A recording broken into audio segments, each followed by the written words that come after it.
Ketika konglomerat properti Darmawan Pratama mendengar Raka Pradipta, putra dari asisten rumah tangganya, mengaku mampu berbicara dalam 3 bahasa, ia langsung meledak dalam tawa keras di depan semua tamu yang hadir.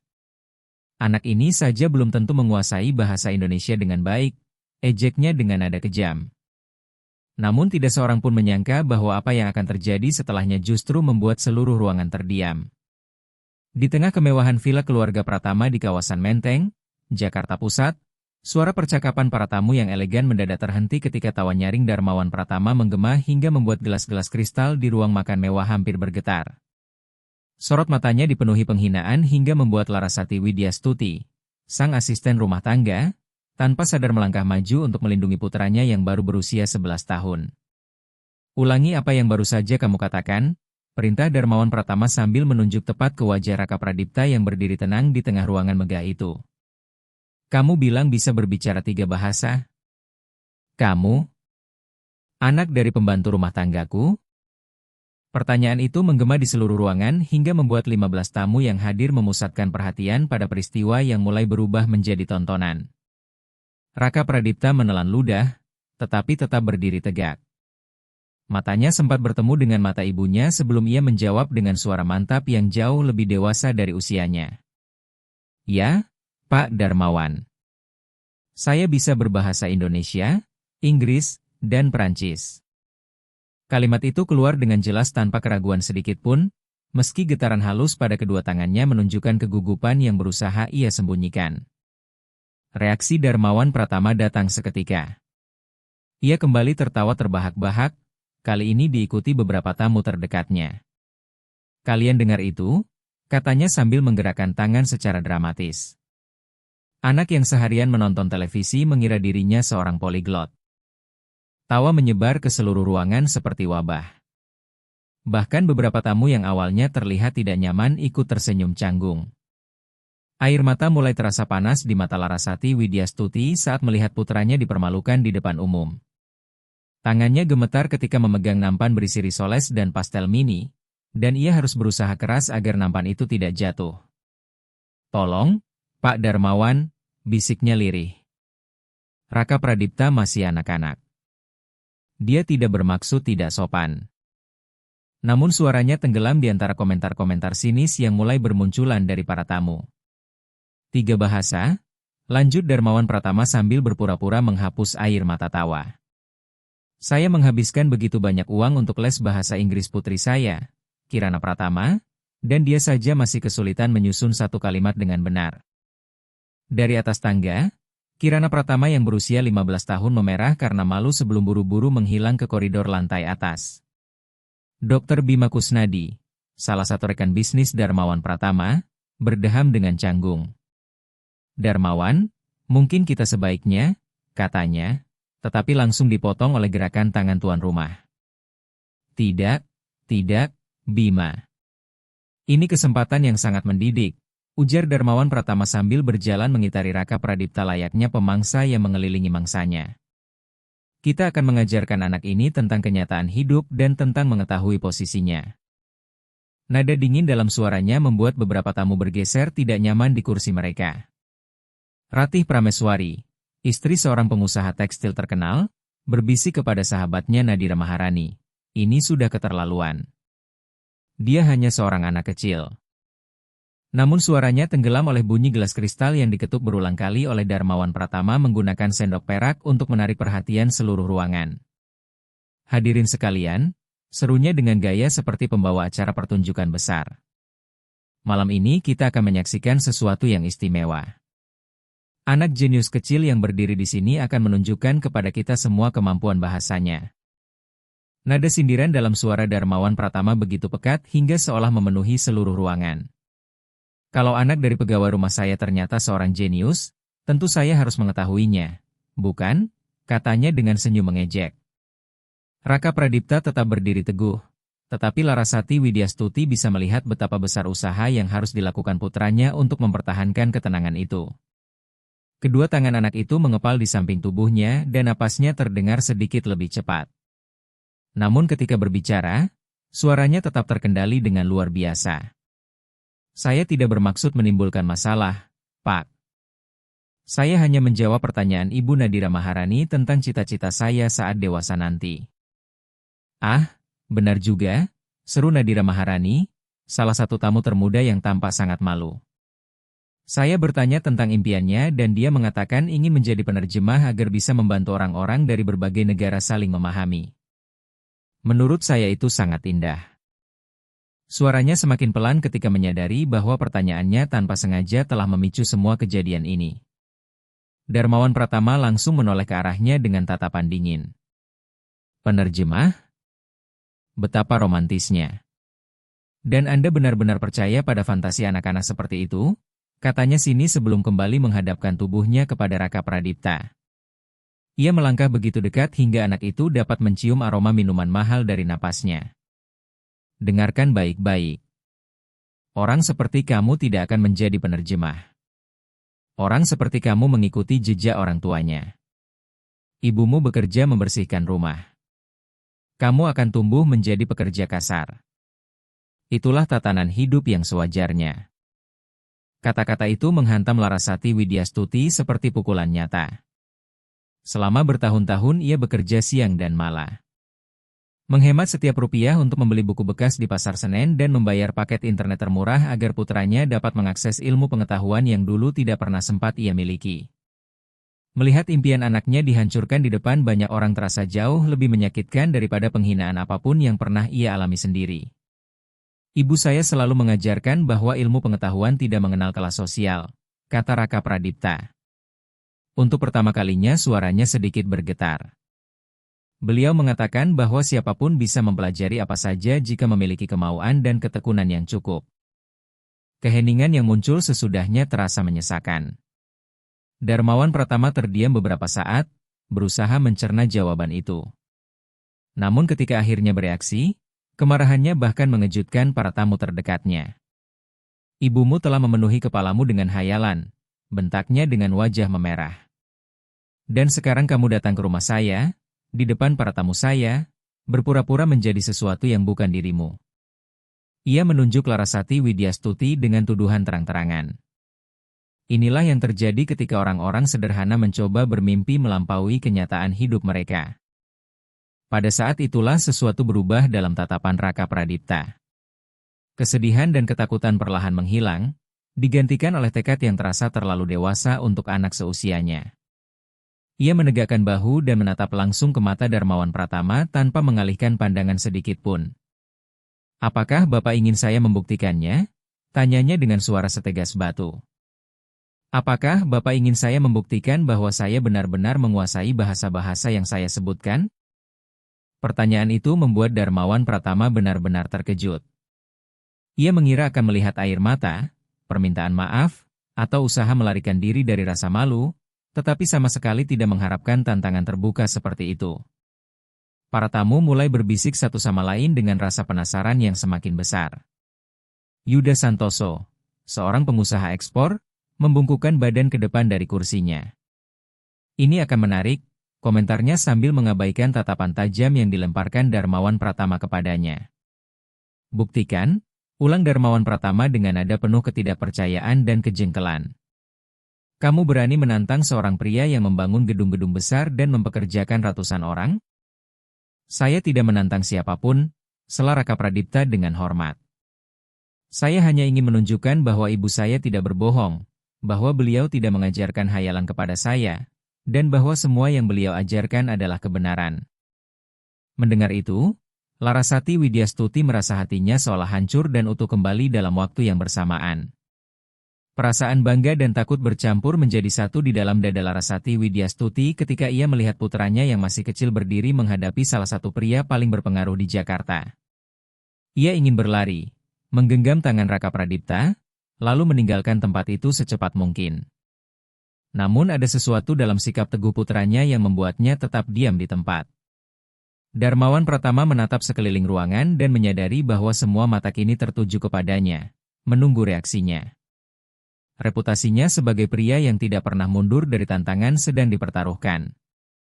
Dengan senyum dingin, ia menyilangkan tangan di dada dan mengangguk perlahan. Baiklah, anak jenius, katanya dengan nada penuh racun. Saya akan memberimu kesempatan sekali seumur hidup ini.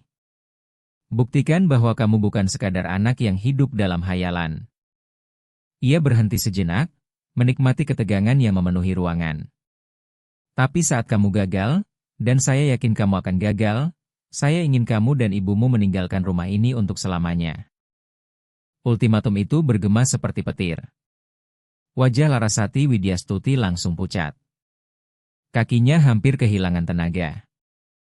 Pekerjaan itu adalah satu-satunya sumber penghasilan yang memungkinkan dirinya membiayai kehidupan mereka di apartemen kecil yang sederhana. Bagaimana kalau saya berhasil membuktikannya? Tanya Raka Pradipta. Suaranya membelah keheningan seperti pisau tajam. Darmawan Pratama tertawa meremehkan. Kalau kamu benar-benar berhasil membuat saya terkesan, sesuatu yang menurut saya mustahil, saya akan meminta maaf kepada kalian berdua di depan semua orang. Setuju? Jawab Raka Pradipta tanpa ragu sambil mengulurkan tangannya untuk menyegel kesepakatan itu. Darmawan Pratama menatap tangan kecil tersebut selama beberapa detik sebelum menjabatnya dengan tekanan yang berlebihan. Jelas berusaha mengintimidasi anak itu. Namun Raka Pradipta tidak menarik tangannya, tidak menunjukkan rasa sakit sedikit pun. Ia hanya terus menatap mata lawannya dengan tenang. Kalau begitu buktikan, kata Darmawan Pratama dengan suara yang menggema ke seluruh villa. Tunjukkan kepada kami semua kemampuanmu yang sebenarnya. Keheningan yang menyelimuti villa keluarga Pratama terasa begitu pekat hingga bunyi jam tua di aula depan terdengar seperti dentuman keras di telinga semua orang. Raka Pradipta tetap berdiri di tengah ruangan, sementara telapak tangannya masih terasa nyeri akibat jabat tangan kasar tadi. Ke-15 tamu secara naluriah membentuk setengah lingkaran di sekelilingnya seperti penonton yang sedang menunggu dimulainya sebuah pertarungan besar. Jantung Larasati Widyastuti berdetak begitu keras hingga ia merasa semua orang pasti dapat mendengarnya. Jemarinya mencengkeram nampan berisi risoles dan kue-kue kecil sampai ruas-ruas jarinya memutih. Setetes keringat mengalir di dahinya ketika ia menyadari bahwa momen ini akan menentukan masa depan mereka berdua. Ya Tuhan, bisiknya pelan. Apa yang sudah kami lakukan? Sementara itu Darmawan Pratama terus berjalan mengelilingi Raka Pradipta seperti hiu yang mengitari mangsanya. Langkah-langkahnya menggema di lantai marmer. Menciptakan irama mengancam yang membuat banyak tamu merasa tidak nyaman. Baiklah, anak ajaib, katanya sambil berhenti tepat di depan Raka Pradipta. Kita mulai dari yang sederhana. Kamu bilang bisa bahasa Inggris, benar? Benar, Pak. Jawab Raka Pradipta dengan suara jernih yang memecah ketegangan. Di sudut ruangan, Nadira Maharani berdeham gugup lalu berbisik kepada Ratih Prameswari. Saya merasa sangat bersalah. Semua ini bermula karena pertanyaan saya. Ratih Prameswari menggeleng pelan tanpa melepaskan pandangannya dari kejadian di depan mereka. Sekarang sudah terlambat untuk menghentikannya, jawabnya lirih. Darmawan Pratama lalu mengangkat kedua tangannya ke arah para tamu seolah hendak memperlihatkan pertunjukan besar.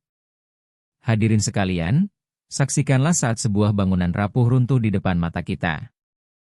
Ia menoleh kembali kepada Raka Pradipta dengan senyum penuh tantangan.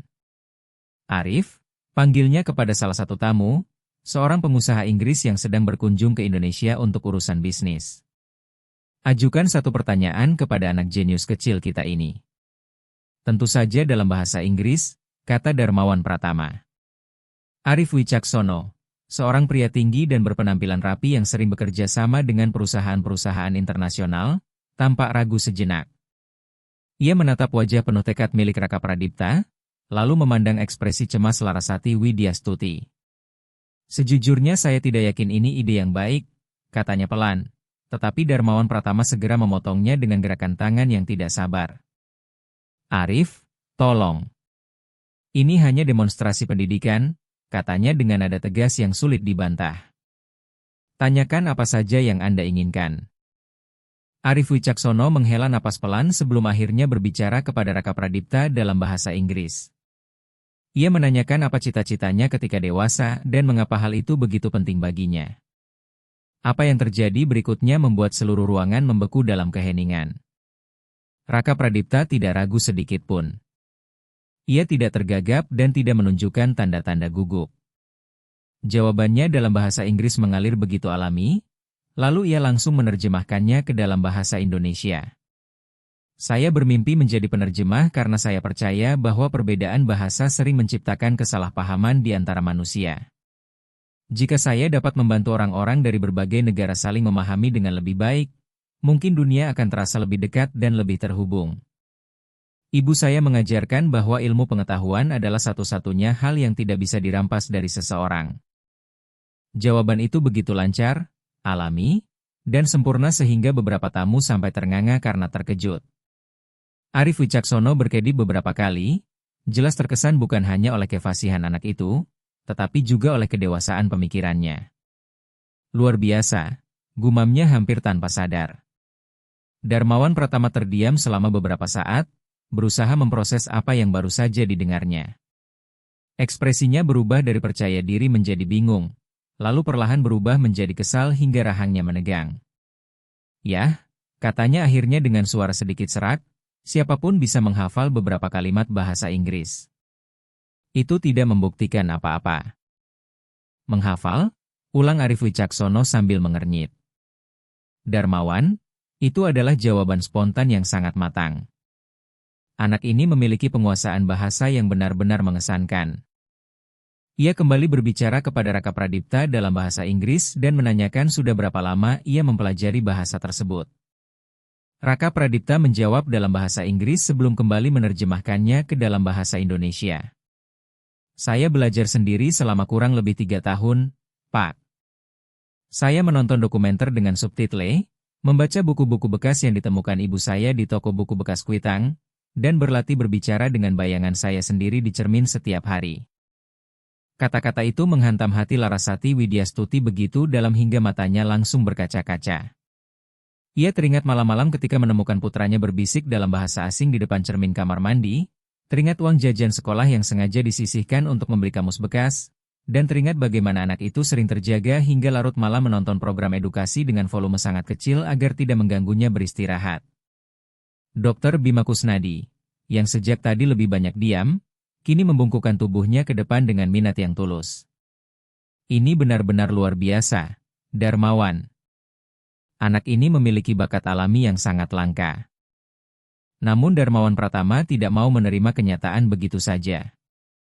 Wajahnya memerah karena marah dan ia mulai menggerakkan tangannya dengan gelisah.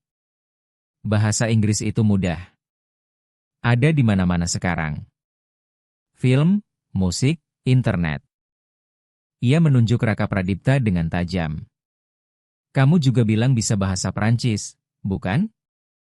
Mari kita lihat seberapa jauh kebohongan ini bisa bertahan.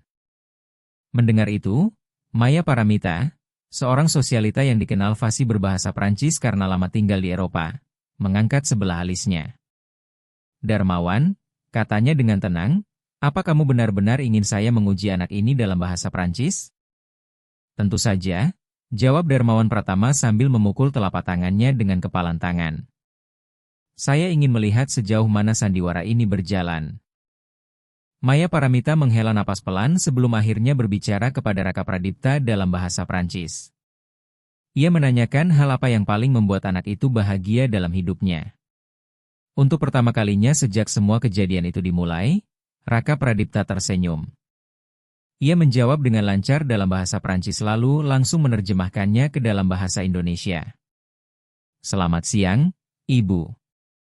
Hal yang paling membuat saya bahagia adalah melihat ibu saya tersenyum ketika saya menceritakan sesuatu yang baru saya pelajari. Beliau bekerja sangat keras demi saya, dan saya ingin membuat beliau bangga memiliki anak seperti saya. Maya Paramita langsung meletakkan tangannya di dada. Matanya berkaca-kaca karena terharu. Ya Tuhan, bisiknya pelan. Pelafalannya sempurna, dan kata-katanya benar-benar berasal dari hati. Suara kekaguman langsung menyebar ke seluruh ruangan. Beberapa tamu mulai memandang Larasati Widyastuti dengan rasa hormat yang baru. Ratih Prameswari diam-diam mengusap air mata di sudut matanya, sementara Nadira Maharani menempelkan tangan ke dadanya karena begitu tersentuh. Larasati Widyastuti sendiri hampir tidak bisa bernapas. Kata-kata putranya dalam bahasa Prancis terus bergema di benaknya seperti melodi yang indah. Ia tahu bahwa Raka Pradipta belajar bahasa Prancis dengan tekun, Tetapi ia tidak pernah membayangkan bahwa anak itu mampu mengungkapkan perasaan dengan begitu fasih dan menyentuh dalam bahasa yang rumit tersebut. Yuda Santoso mendekati Darmawan Pratama dan berbisik, "Sahabatku, mungkin sudah waktunya mengakui bahwa kamu benar-benar salah menilai anak ini."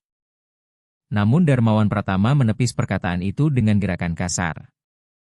Wajahnya kini merah padam karena marah dan malu.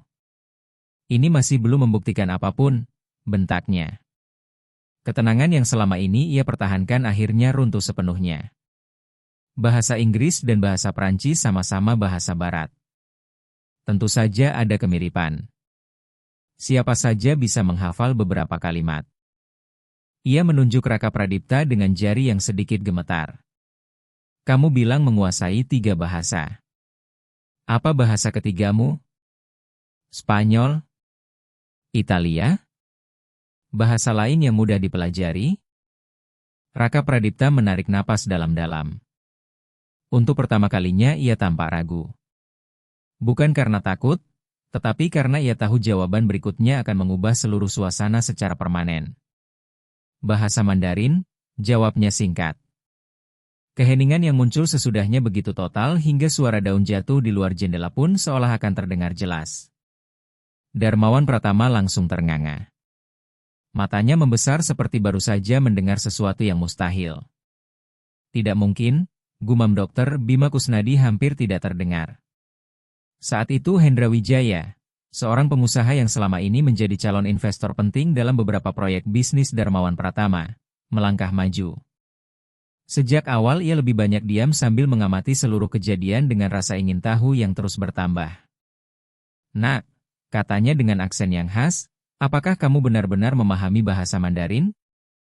Raka Pradipta mengangguk sopan. "Ya, Pak." Hendra Wijaya bertukar pandang dengan istrinya sebelum kembali memusatkan perhatian kepada anak itu. Kali ini ia berbicara dalam bahasa Mandarin yang cepat dan kompleks, tidak hanya menggunakan kosakata tingkat tinggi tetapi juga struktur tata bahasa yang rumit. Setelah selesai, ia menerjemahkan pertanyaannya ke dalam bahasa Indonesia. "Jika kamu benar-benar memahami apa yang saya katakan, tolong jelaskan mengapa kamu memilih mempelajari bahasa yang begitu sulit dan bagaimana kamu bisa menguasainya tanpa guru." Apa yang terjadi berikutnya membuat beberapa tamu hampir kehilangan keseimbangan karena terkejut. Raka Pradipta menjawab dengan bahasa Mandarin yang sangat lancar, kemudian langsung menerjemahkan jawabannya sendiri. "Saya memilih mempelajari bahasa Mandarin karena saya ingin memahami salah satu peradaban tertua di dunia. Ibu saya mengajarkan bahwa menghormati budaya lain adalah bagian penting dari menjadi manusia yang baik. Saya belajar melalui dokumenter, sumber belajar gratis di internet, dan latihan setiap hari karena saya percaya bahwa bahasa adalah jembatan yang menghubungkan hati manusia." Hendra Wijaya terdiam selama beberapa detik. Wajahnya menunjukkan keterkejutan yang luar biasa. Akhirnya ia menoleh kepada seluruh tamu dan berkata dengan suara bergetar karena emosi, "Hadirin sekalian, anak ini baru saja menjawab pertanyaan saya dalam bahasa Mandarin yang nyaris sempurna, dengan kerendahan hati dan kedewasaan yang sangat menyentuh hati saya." Dampak dari kata-kata Hendra Wijaya begitu besar hingga mengguncang seluruh ruangan. Beberapa tamu mulai menangis tanpa berusaha menyembunyikannya. Maya Paramita mengusap air mata dengan sapu tangan Renda yang ia genggam erat. Arif Wicaksono menggelengkan kepala penuh kekaguman. Bahkan Yuda Santoso, yang dikenal sebagai sosok keras dalam dunia bisnis, tampak sangat tersentuh. Sementara itu Darmawan Pratama berdiri membeku seperti patung. Wajahnya kehilangan seluruh warna dan ia terlihat tidak mampu memahami apa yang baru saja terjadi. Anak yang selama ini ia hina, putra dari wanita yang bekerja membersihkan rumahnya, baru saja menunjukkan tingkat kecerdasan dan kedewasaan yang bahkan tidak dimiliki sebagian besar orang dewasa di ruangan itu. Namun tepat ketika semua orang masih berusaha mencerna kejadian luar biasa tersebut, sesuatu yang sama sekali tidak terduga terjadi. Dari sudut ruangan terdengar suara percakapan pelan dalam bahasa Arab. 3 pria berjas yang sejak awal lebih banyak diam kini sedang berbicara satu sama lain dengan suara sangat rendah. Mereka adalah Ahmad Alatas, Halil Baswedan, dan Umar Sungkar, para investor asing yang selama berbulan-bulan didekati oleh Darmawan Pratama untuk sebuah proyek investasi bernilai ratusan miliar rupiah. Raka Pradipta langsung menoleh ke arah suara itu. Ekspresinya berubah secara halus. Dalam hitungan detik, kegembiraan yang sebelumnya terlihat di wajahnya berganti menjadi kekhawatiran yang mendalam. Perubahan itu begitu jelas hingga membuat Larasati Widyastuti mengernyitkan dahi. Ia mengenal setiap ekspresi putranya dan langsung tahu bahwa ada sesuatu yang tidak beres. "Raka," bisiknya pelan. Namun anak itu mengangkat tangannya sedikit, meminta ibunya tetap diam sambil terus mendengarkan. Ahmad Alatas, pria bertubuh besar dengan janggut yang mulai memutih, berbicara dalam bahasa Arab kepada kedua rekannya. Raka Pradipta memahami setiap kata yang keluar dari mulut mereka. Orang Indonesia bodoh itu bahkan tidak menyadari bahwa besok kita akan mengambil seluruh uangnya. Kontrak palsu sudah siap dan semua dokumen keuangan sudah dipalsukan dengan sempurna. Halil Baswedan mengangguk sambil tertawa kecil. Dia akan menandatangani semuanya tanpa membaca satu halaman pun. Orang-orang seperti dia terlalu percaya diri ketika berurusan dengan uang dalam jumlah besar. Darah Raka Pradipta seolah membeku. Ia memahami setiap kata dari percakapan mengerikan itu. Orang-orang yang selama ini diperlakukan seperti tamu kehormatan oleh Darmawan Pratama, yang disuguhi makanan terbaik dan minuman paling mahal, ternyata sedang merencanakan penipuan besar. Lalu Umar Sungkar, yang paling muda di antara mereka, menambahkan dengan senyum licik, besok pukul 2 siang dia akan kehilangan sekitar 800 miliar rupiah. Dan kita sudah berada di pesawat menuju Singapura sebelum dia menyadari apa yang terjadi. Mendengar itu, tubuh Raka Pradipta menegang. 800 miliar rupiah adalah jumlah uang yang bahkan tidak pernah bisa ia bayangkan. Kedua tangannya mulai gemetar ketika menyadari besarnya ancaman yang baru saja ia dengar. Pria yang beberapa menit lalu mempermalukannya di depan umum ternyata sedang berada di ambang bencana terbesar dalam hidupnya. Hendra Wijaya, yang masih berdiri tidak jauh darinya setelah ujian bahasa Mandarin tadi, segera menyadari perubahan mendadak pada wajah anak itu. "Apakah kamu baik-baik saja, Nak?" tanyanya dengan nada penuh perhatian. "Wajahmu tiba-tiba pucat sekali." Sementara itu Darmawan Pratama, yang masih berusaha menerima kenyataan bahwa dirinya baru saja dipermalukan oleh seorang anak berusia 11 tahun, menoleh tajam ke arah Hendra Wijaya. "Ada apa sekarang?" tanya Darmawan Pratama dengan suara yang masih kasar akibat rasa malu dan kekalahan yang baru saja ia alami. Apakah si anak jenius kecil itu mulai tidak nyaman karena terlalu banyak perhatian? Raka Pradipta menatap langsung ke mata Darmawan Pratama. Untuk pertama kalinya sejak malam itu dimulai, pria dewasa itu melihat sesuatu di mata anak tersebut yang membuatnya secara naluriah mundur sedikit. Bukan ketakutan, bukan kesedihan, melainkan tekad yang matang dan tidak biasa untuk anak seusianya. "Pak Darmawan," kata Raka Pradipta dengan suara pelan namun tegas. "Bisakah saya berbicara dengan Bapak secara pribadi? Ini sangat penting." Permintaan itu benar-benar membuat Darmawan Pratama terkejut. Setelah semua yang terjadi malam itu, hal terakhir yang ia harapkan adalah permintaan percakapan pribadi dari anak yang baru saja membuatnya terlihat bodoh di depan para tamunya. Secara pribadi, ulangnya penuh kecurigaan. Apa yang begitu penting hingga harus dibicarakan berdua? Larasati Widyastuti segera melangkah maju. Naluri seorang ibu membuatnya waspada. "Raka, ada apa sebenarnya?" tanyanya dengan suara bergetar karena khawatir. "Kamu membuat ibu takut." Dokter Bima Kusnadi, yang sejak tadi memperhatikan semua kejadian dengan kekaguman yang terus bertambah, mendekat ke kelompok itu. "Darmawan, mungkin kita sebaiknya mendengarkan apa yang ingin dikatakan anak ini. Bukankah dia sudah beberapa kali membuat kita semua terkejut malam ini?" Tidak jauh dari sana, Nadira Maharani, yang masih merasa bersalah karena tanpa sengaja memulai semua kejadian melalui pertanyaannya, berbisik kepada Ratih Prameswari. Ada sesuatu yang berubah di wajahnya ketika tiga pria itu mulai berbicara. "Apa kamu melihatnya?" Ratih Prameswari mengangguk perlahan.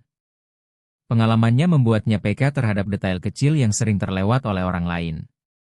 "Ya, saya melihatnya. Dan saya tidak menyukai apa yang saya lihat."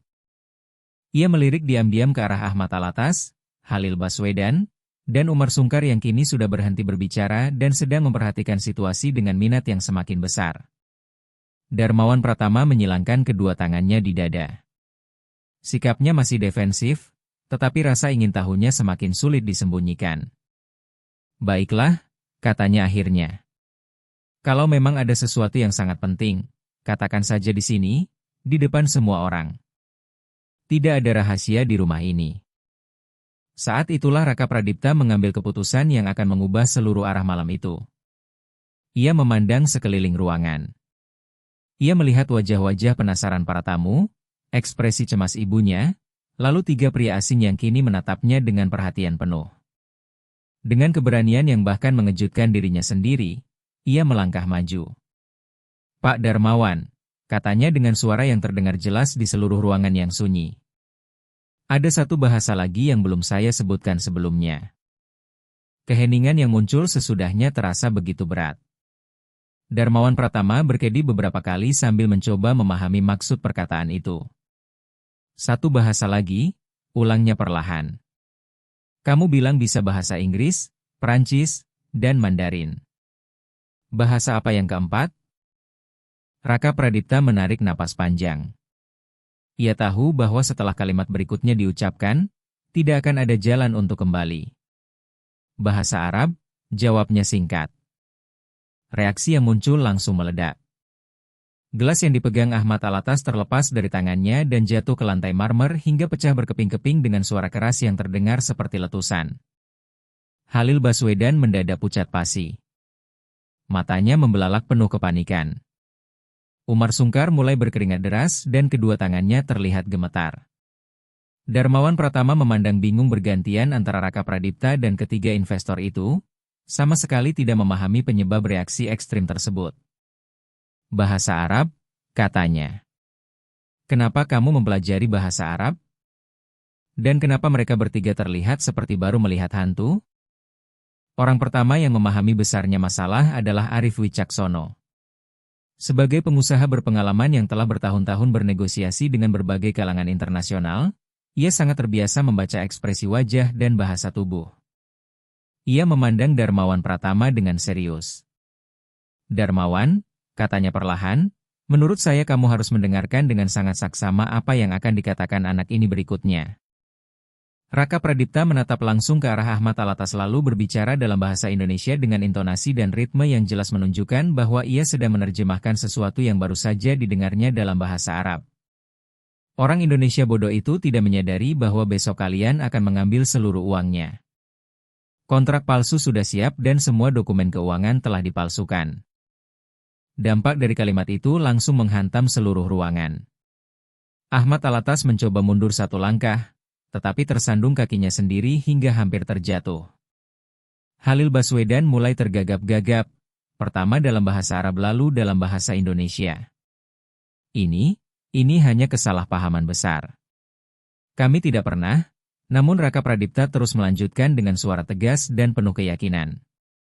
Dia akan menandatangani semuanya tanpa membaca satu halaman pun. Orang-orang seperti dia terlalu percaya diri ketika berurusan dengan uang dalam jumlah besar. Ia berhenti sejenak sebelum menyampaikan kalimat terakhir yang menghancurkan semuanya. "Besok pukul 2 siang dia akan kehilangan sekitar 800 miliar rupiah dan kalian sudah berada di pesawat menuju Singapura dengan seluruh uang itu." Keheningan yang muncul sesudahnya begitu total hingga suara napas berat Darmawan Pratama terdengar jelas di seluruh ruangan. Wajahnya berubah perlahan. Dari kebingungan menjadi kesadaran, lalu dari kesadaran menjadi kemarahan, dan akhirnya menjadi amarah dingin yang membuat beberapa tamu tanpa sadar mundur beberapa langkah. 800 miliar rupiah, gumamnya dengan suara yang sangat rendah dan berbahaya.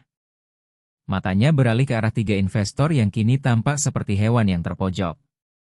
"Kalian datang ke rumah saya, menikmati jamuan saya, makan makanan yang saya sediakan, lalu merencanakan untuk merampok saya?" Umar Sungkar segera mencoba membela diri. "Darmawan, sahabatku, anak ini berbohong. Dia mengarang semua ini." Namun Hendra Wijaya langsung memotong dengan suara tajam. "Untuk apa seorang anak berusia 11 tahun mengarang cerita yang begitu spesifik? 800 miliar rupiah, besok pukul 2 siang, dokumen palsu, penerbangan ke Singapura? Terlalu banyak detail untuk disebut kebetulan." Dokter Bima Kusnadi mendekati Darmawan Pratama dan meletakkan tangannya di bahu sahabatnya. Darmawan, apakah kamu memang berencana menandatangani kontrak dengan mereka besok? Darmawan Pratama mengangguk perlahan.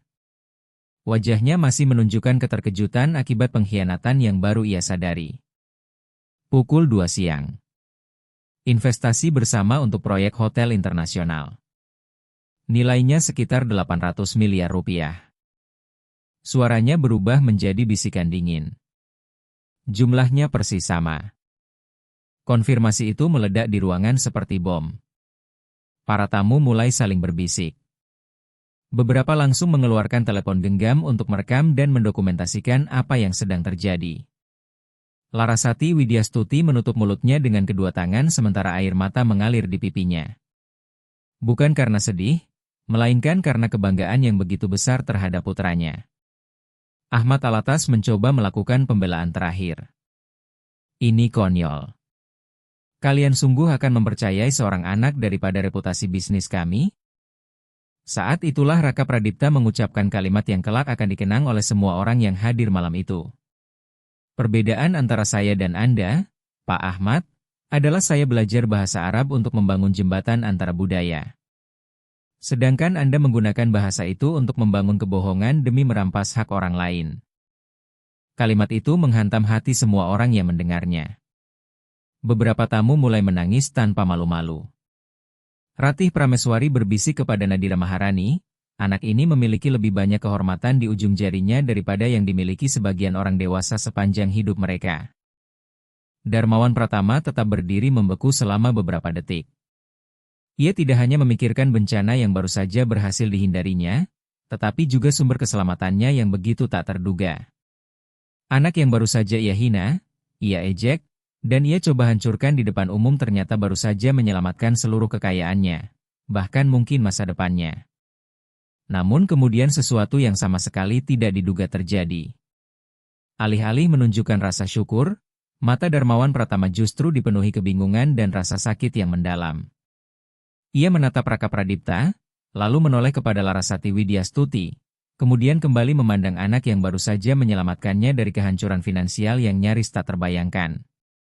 Mengapa? Tanya Darmawan Pratama dengan suara yang pecah oleh emosi dan kebingungan. Mengapa kamu menyelamatkan saya setelah semua yang saya lakukan kepada kamu? Setelah semua penghinaan dan kekejaman itu, mengapa kamu tidak membiarkan saya kehilangan semuanya? Pertanyaan itu bergema di seluruh ruangan seperti ratapan yang menyayat hati, membawa kerentanan yang belum pernah diperlihatkan Darmawan Pratama kepada siapapun sebelumnya. Semua tamu tanpa sadar mencondongkan tubuh ke depan, menunggu jawaban yang tidak hanya akan menunjukkan siapa sebenarnya Raka Pradipta, tetapi mungkin juga menentukan masa depan semua orang yang ada di sana. Raka Pradipta menatap langsung ke mata Darmawan Pratama. Ketika ia berbicara, suaranya membawa kebijaksanaan yang terasa jauh melampaui usianya yang baru 11 tahun. Karena melakukan hal yang benar tidak bergantung pada bagaimana orang lain memperlakukan kita, Pak Darmawan.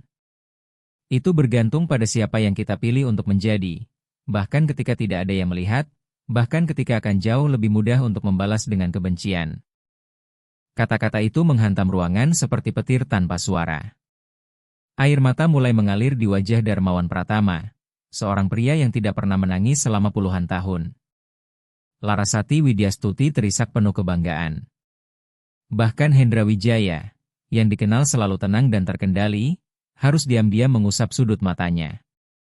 Namun jawaban Raka Pradipta ternyata membuka luka yang jauh lebih dalam di hati Darmawan Pratama. Luka lama yang selama ini terkubur dan kini mulai terbuka di depan semua orang. Air mata yang mengalir di wajahnya menciptakan keheningan yang terasa hampir suci di seluruh vila. Seolah semua orang baru saja menyaksikan sesuatu yang akan mengubah hidup mereka selamanya. Sementara itu Ahmad Alatas, Halil Baswedan, dan Umar Sungkar mulai berusaha bergerak perlahan menuju pintu keluar. Namun Dokter Bima Kusnadi langsung menghadang mereka dengan langkah tegas. Tidak seorang pun meninggalkan rumah ini sampai masalah ini selesai, katanya dengan suara penuh wibawa yang membuat ketiganya berhenti seketika. Kalian baru saja terbukti merencanakan kejahatan bernilai ratusan miliar rupiah. Darmawan Pratama menghapus air matanya dengan punggung tangan. Kerentanannya perlahan digantikan oleh kebingungan yang jauh lebih dalam. Ia memandang Raka Pradipta dengan ekspresi yang memadukan rasa syukur, rasa malu, dan kesakitan yang telah lama terkubur. Siapa yang kita pilih untuk menjadi? Ulangnya perlahan, seolah kalimat itu terdengar asing baginya. Apa kamu tahu selama hidup saya memilih menjadi orang seperti apa? Apa kamu tahu sebenarnya siapa yang sedang kamu bela? Larasati Widyastuti merasakan bulu kuduknya meremang. Ada sesuatu dalam suara Darmawan Pratama yang belum pernah ia dengar sebelumnya. Kepahitan yang sangat tua dan sangat dalam. Namun Raka Pradipta tetap mempertahankan tatapan matanya. Saya tahu Bapak telah bersikap kejam kepada saya malam ini. Tapi saya juga tahu bahwa manusia bisa berubah jika benar-benar ingin berubah. Darmawan Pratama tertawa pelan. Tidak ada sedikit pun kebahagiaan dalam suara itu. Hanya ironi pahit dan rasa sakit yang lama dipendam. Kamu pikir orang seperti saya bisa berubah? Tanyanya. Suaranya menjadi lebih rendah. Kamu ingin tahu kenapa saya begitu membenci melihat orang seperti kalian bermimpi terlalu tinggi? Kenapa saya marah setiap kali melihat harapan di mata seperti milikmu? Pertanyaan itu mengejutkan semua orang. Ratih Prameswari berbisik kepada Nadira Maharani. Apa yang sedang dia lakukan? Kenapa dia berbicara seperti ini kepada anak yang baru saja menyelamatkannya? Darmawan Pratama mulai berjalan mengitari ruangan lagi, tetapi kali ini bukan seperti pemburu. Ia tampak seperti seseorang yang sedang berperang melawan bayang-bayang masa lalunya sendiri. Karena saya dulu seperti kamu, Nak, katanya akhirnya. Saya juga pernah memiliki mimpi yang tampak mustahil. Saya juga pernah percaya bahwa ilmu pengetahuan bisa mengubah segalanya. Pengakuan itu menghantam ruangan seperti gelombang besar. Larasati Widyastuti membuka mulut karena terkejut. Arif Wicaksono membungkuk ke depan dengan rasa penasaran yang semakin besar. Ayah saya, lanjut Darmawan Pratama, suaranya dipenuhi rasa sakit yang telah ia simpan selama puluhan tahun. Adalah seorang pekerja bangunan sederhana yang bekerja keras setiap hari hanya untuk memastikan keluarganya bisa makan. Ayah saya adalah seorang buruh bangunan, lanjut Darmawan Pratama dengan suara yang semakin berat oleh kenangan. Ibu saya menerima cucian dari tetangga untuk mendapatkan sedikit tambahan uang. Ia menunjuk langsung ke arah Larasati Widyastuti dan Raka Pradipta. Saya tumbuh di lingkungan sederhana yang tidak jauh berbeda dari tempat kalian tinggal sekarang. Dan saya juga pernah bermimpi seperti kalian. Saya bermimpi bisa sekolah setinggi mungkin, menjadi seseorang yang dihormati, dan membuktikan bahwa orang miskin juga bisa berhasil. Hendra Wijaya bergumam pelan karena terkejut, sementara Maya Paramita kembali menutup mulutnya dengan kedua tangan ketika air matanya mulai mengalir lagi. Dan tahukah kalian apa yang diajarkan hidup kepada saya? Lanjut Darmawan Pratama, sementara rasa sakit di dalam dirinya perlahan berubah menjadi kemarahan. Hidup mengajarkan bahwa dunia akan menghancurkan orang-orang seperti kita. Hidup mengajarkan bahwa bermimpi terlalu tinggi hanya akan membawa penderitaan. Karena itulah saya membangun tembok-tembok ini. Karena itulah saya menjadi keras. Karena itulah saya, suaranya terhenti sesaat. Karena itulah saya membenci melihat harapan di mata orang seperti kalian. Karena saya tahu betapa menyakitkannya ketika harapan itu dihancurkan. Raka Pradipta melangkah maju dengan keberanian yang tidak tergoyahkan. Tapi Bapak berhasil, katanya sederhana. Lihatlah posisi Bapak sekarang. Lihatlah semua yang telah Bapak bangun. Darmawan Pratama tertawa pahit. Berhasil, katanya. Saya justru berubah menjadi orang yang dulu menghina saya. Saya berubah menjadi penindas. Menurutmu itu kemenangan? Pengakuan itu menghantam semua orang yang hadir. Beberapa tamu mulai menangis terbuka karena akhirnya memahami sumber luka yang selama ini menggerakkan hidup Darmawan Pratama. Yuda Santoso, yang juga berasal dari keluarga sederhana, mengangguk perlahan seolah memahami rasa sakit itu. Setelah sekian lama diam, Larasati Widyastuti akhirnya berbicara. Suaranya bergetar, tetapi kata-katanya tegas. Pak Darmawan, rasa sakit tidak pernah membenarkan kekejaman. Bapak selalu memiliki pilihan. Mata Darmawan Pratama langsung tertuju kepadanya dengan intensitas yang membuat seluruh ruangan menahan napas. Pilihan, ulangnya. Menurutmu saya memilih menjadi seperti ini? Menurutmu mudah membunuh mimpi saya, belas kasih saya, dan sisi kemanusiaan saya? Tidak, jawab Larasati Widyastuti, mengejutkan semua orang dengan keteguhannya. Tetapi Bapak memilih melampiaskan luka itu kepada orang-orang yang tidak bersalah. Bapak memilih menghancurkan mimpi orang lain karena mimpi Bapak sendiri pernah dihancurkan. Bapak memilih meneruskan lingkaran kekejaman itu. Keheningan yang mengikuti terasa begitu berat. Darmawan Pratama berdiri membeku sementara kata-kata Larasati Widyastuti bergema di benaknya seperti suara lonceng yang terus berdentang. Kemudian Raka Pradipta memecahkan keheningan. Suaranya kecil, tetapi memiliki kekuatan yang luar biasa. Pak Darmawan, belum terlambat untuk memilih jalan yang berbeda. Belum terlambat untuk menghentikan lingkaran itu. Darmawan Pratama memandang anak itu dengan sungguh-sungguh. Untuk pertama kalinya malam itu, ia benar-benar melihatnya. Ia melihat tekad, kebaikan hati, dan kebijaksanaan yang begitu langka. Ia melihat semua hal yang pernah hilang dari dirinya puluhan tahun yang lalu. Bagaimana? Bisiknya dengan suara yang nyaris patah. Bagaimana orang seperti saya bisa menemukan penebusan? Bagaimana saya bisa memperbaiki puluhan tahun kekejaman yang telah saya lakukan? Hendra Wijaya melangkah mendekat. Dalam budaya kami, katanya lembut, setiap saat adalah kesempatan untuk memulai kembali. Setiap pilihan adalah peluang untuk menjadi orang yang sebenarnya ingin kita jadikan diri kita. Mendengar itu, Darmawan Pratama jatuh terduduk di kursi terdekat. Beban seluruh hidupnya seolah menghancurkan bahunya. Saya bahkan tidak tahu lagi ingin menjadi siapa, akunya pelan. Sudah terlalu lama saya memakai topeng kekuasaan dan kekerasan ini.